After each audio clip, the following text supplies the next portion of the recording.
Lupakan semua rasa sakit yang pernah kau kenal. Lupakan tulang yang patah. Lupakan luka menganga. Semua itu hanyalah riak kecil dibandingkan badai yang akan datang ini. Ini adalah sakaratul maut. Ia adalah sebuah gelombang yang naik dari telapak kaki, merayap dingin lalu membakar setiap jengkal tubuhmu. Jiwamu terasa seperti ditarik paksa dari setiap urat, setiap sendi, dan setiap sel. Bayangkan sepotong dahan penuh duri tajam ditarik dari segumpal kain wol basah, mencabik dan mengoyak segalanya. Itulah yang terjadi di dalam dirimu. Di luar, kau mungkin hanya terbaring diam, tapi di dalam jiwamu sedang menjerit terperangkap dalam sangkar jasad yang tak lagi berdaya. Kau ingin berteriak, tapi suaramu telah dirampas oleh rasa sakit itu sendiri. Rasa sakit ini bukanlah dongeng.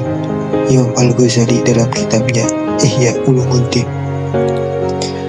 melukiskan bagaimana pertempuran ini benar-benar terjadi, bukan hanya soal fisik, tapi juga pertarungan iman.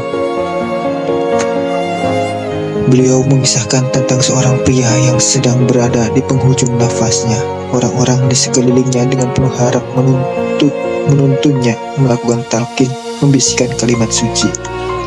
Ucapkanlah La ilaha illallah. Pria itu terdiam. Mereka mengulanginya lagi, lebih dekat ke telinganya. Saudaraku, ucapkanlah La ilaha illallah. Tiba-tiba dengan sisa tenaganya, pria itu menggelengkan kepala. Wajahnya penuh penolakan. Ia berkata dengan suara parau, "Tidak, aku tidak mau mengucapkannya." Orang-orang di sekelilingnya terkejut dan ngeri. Bagaimana mungkin seseorang menolak kalimat keselamatan di saat seperti ini? Mereka terus mencoba, namun ia tetap menolak hingga akhirnya ia menghembuskan nafas terakhirnya dalam keadaan mengingkari kalimat tauhid. Beberapa waktu kemudian, salah seorang sahabatnya bermimpi bertemu dengan pria yang telah meninggal itu. Dalam mimpi, sahabatnya bertanya, "Wahai kawan, apa yang terjadi padamu? Mengapa engkau menolak mengucapkan La ilaha illallah di saat terakhirmu?"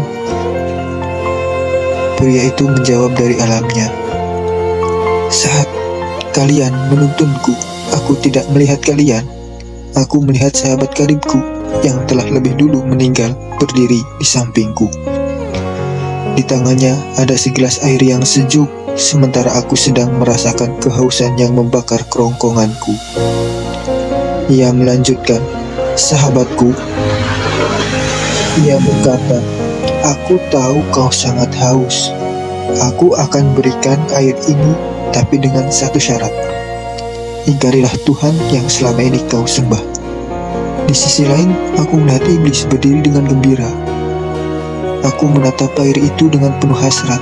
Rasa haus saat sakaratul maut begitu dahsyat tak tertahankan.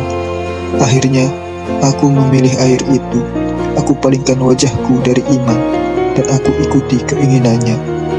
Namun, begitu aku melakukannya, ia tertawa dan melemparkan air ke tanah, lalu meninggalkanku. Dan saat itulah malaikat maut mencabut nyawaku. Kisah ini adalah gambaran nyata dari rasa sakit sakaratul maut. Bukan hanya raga yang disiksa, tapi juga jiwa yang diuji.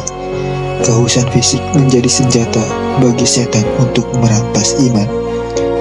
Semoga Allah melindungi kita dari akhir yang demikian dan membimbing lisan kita di saat-saat terakhir. La ilaha illallah.